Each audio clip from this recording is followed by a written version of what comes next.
আকাশবাণী শিলচর আঞ্চলিক সংবাদ পড়ছি মৌসুমী ধর।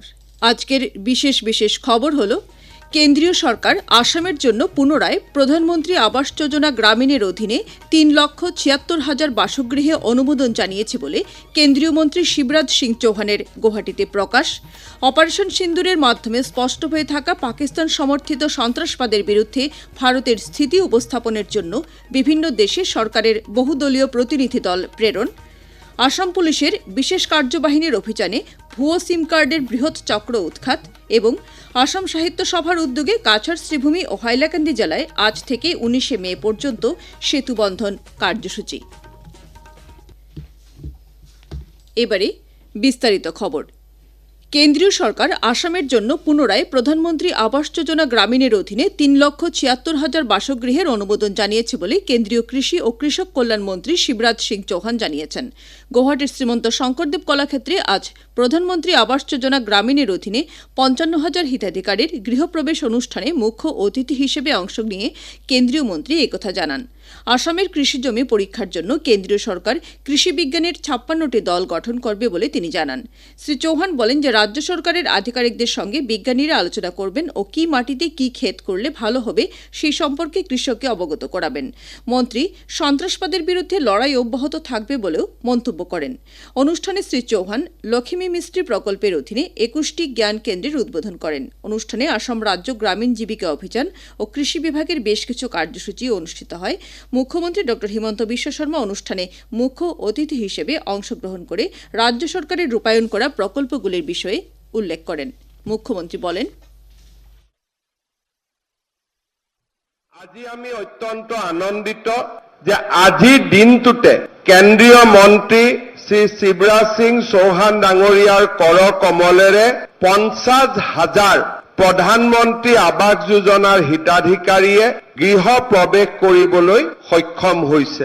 ইয়াৰ লগে লগে লক্ষ্মী মিস্ত্ৰী পদক্ষেপৰ আৰম্ভণি, আমাৰ জীৱিকা সখীসকলৰ ডিজি পেট উৎকৃষ্টতা প্ৰদৰ্শন কৰা 4 গৰাকীক সম্বৰ্ধনা, কৃষি জ্ঞান কেন্দ্ৰৰ মুকলি, অসমত প্ৰথমবাৰৰ বাবে নিজৰ ধাৰণাৰে কৃষকৰ বাবে বীজ উৎপাদন আৰু ৰাসায়নিক সাৰ বিতৰণত যাতে সম্পূৰ্ণ নিয়ম পালন কৰিব পৰা হয় তাৰ বাবে POS ডিভাইজৰো আজি আমি বিতৰণ কৰিবলৈ সক্ষম হৈছো।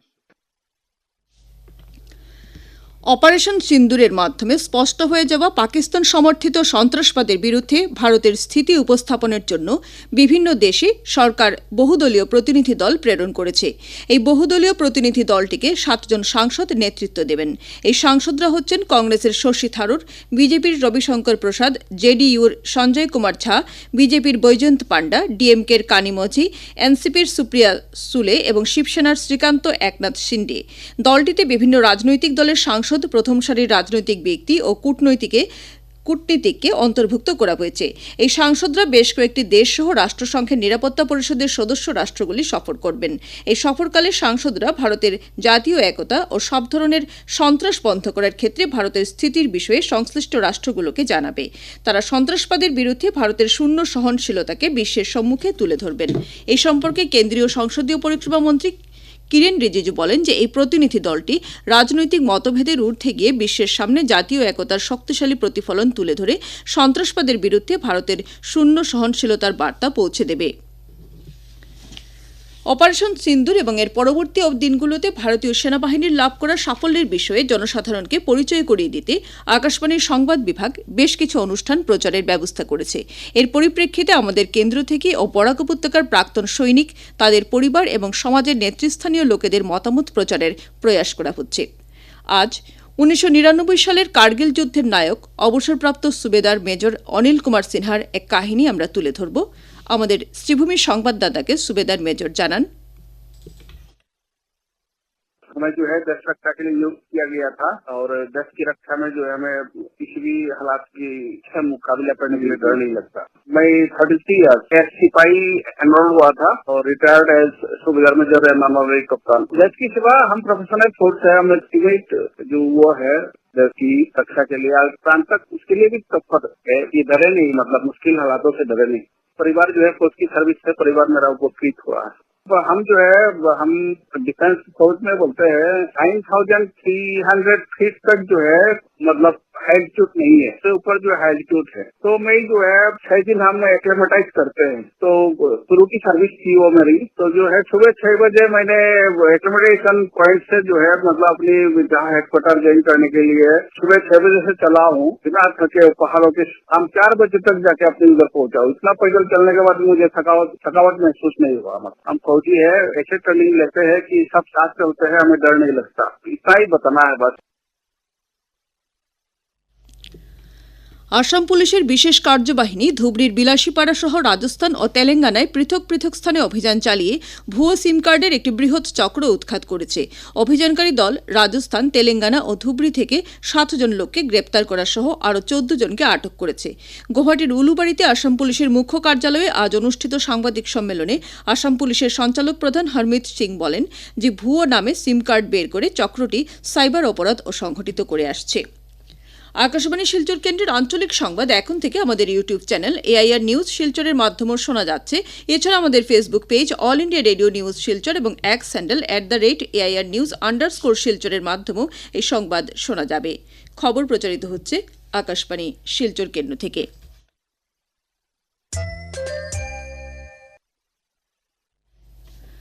শিলচর রেলওয়ে স্টেশনকে ভাষা শহীদ স্টেশন হিসেবে নামাঙ্কিত করার বরাক উপত্যকার দীর্ঘদিনের গণদাবিকে অসম সাহিত্য সভার সমর্থন করে বলে বরাক উপত্যকা সফরে আসা অসম সাহিত্য সভার সভাপতি বসন্ত কুমার গোস্বামী জানান। ভাষার দাবিতে কোথাও কেউ শহীদ হন তা সাহিত্য সভা কামনা করে না বলে তিনি মন্তব্য করেন। আজ শিলচর আবর্ত ভবনে সাংবাদিকদের সঙ্গে কথাবার্তায় তিনি একথা উল্লেখ করেন।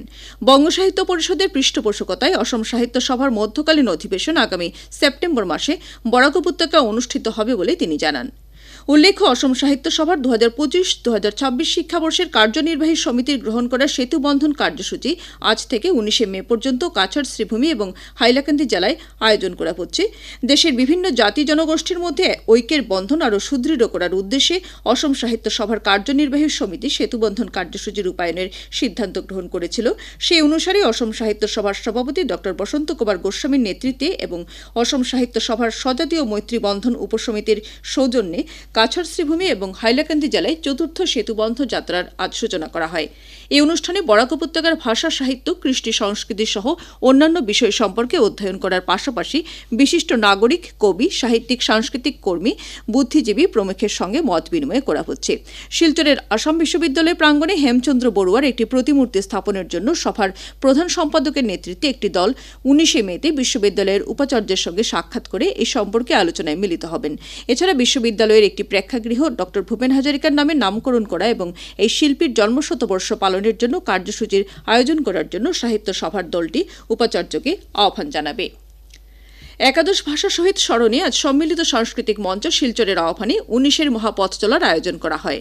রাঙ্গিরখাড়ি মোড় থেকে আজ বিকেল 3:30টায় এই মহাপথ চলা শুরু হয়ে শহরের বিভিন্ন পথ পরিক্রমা করে জেলা ক্রীড়া সংস্থার মাঠে এসে শেষ হয়। এতে বিভিন্ন সামাজিক সাংস্কৃতিক সংস্থা, স্বেচ্ছাসেবী সংগঠন, ছাত্রছাত্রী সহ সমাজের বিভিন্ন স্তরের লোকেরা অংশগ্রহণ করেন। এই মহাপথ চলার মধ্য দিয়ে বরাক উপত্যকার মাতৃভাষা আন্দোলনের উত্তরাধিকার রক্ষার অঙ্গীকার আরও একবার প্রতিফলিত হয়েছে। আয়োজক সংস্থার পক্ষ থেকে জানানো হয়েছে যে এই মিছিল 1961 সালের ভাষা শহীদদের আত্মত্যাগ ও ঐক্যের চেতনাকে ধারণ করে। এছাড়া এই কর্মসূচির মাধ্যমে বর্তমান সময়ের ভাষা ও শিক্ষানীতিকে নিয়ে উদ্ভূত বিভিন্ন সমস্যা নিয়ে প্রতিবাদ ও সচেতনতার বার্তা পৌঁছে দেওয়া হচ্ছে। একাদশ ভাষা শহীদদের আত্মবলিদানের চেতনাকে ছাত্রছাত্রী ও নবপ্রজন্মের মধ্যে জাগ্রত করার লক্ষ্যে ছাত্র সংগঠন AIDSOর পক্ষ থেকে আজ সরকারি বালক বিদ্যালয় ও টাউন হাইস্কুলে পথনাটিকা প্রদর্শন করা হয়। সংগঠনের পক্ষ থেকে আগামীকাল এবং আগামী সোমবার জেলার বিভিন্ন স্থানে পথনাটিকা প্রদর্শন করা হবে। এছাড়া AIDSO, AIDYO, AIMSS এবং কমসমলের পক্ষ থেকে 19 মে অর্থাৎ সোমবার সকাল থেকে শহরের বিভিন্ন স্থানে ভাষা শহীদদের শ্রদ্ধা নিবেদন করা হবে। দুপুরে রাঙ্গিরখাড়ি ভাষা শহীদ বেদির পাদদেশ থেকে এক মিছিল বের হয়ে শহরের বিভিন্ন পথ পরিক্রমা করবে এবং বিকেলে শহীদ ক্ষুদিরাম মূর্তির পাদদেশে পথনাটক, সাংস্কৃতিক অনুষ্ঠান ইত্যাদির আয়োজন করা হবে।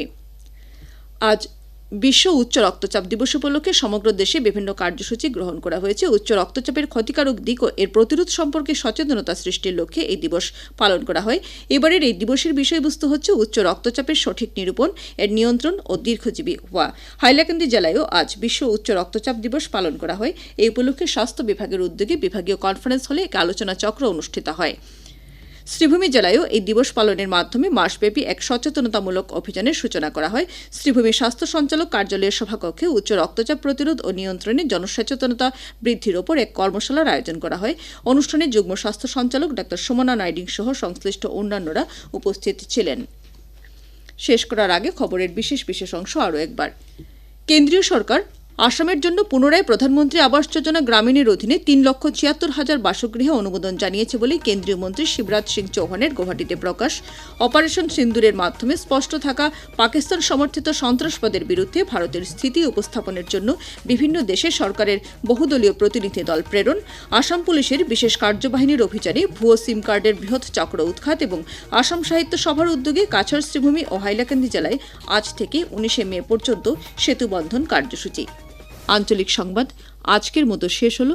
পরবর্তী সংবাদ আগামীকাল সকাল 7:35 মিনিটে।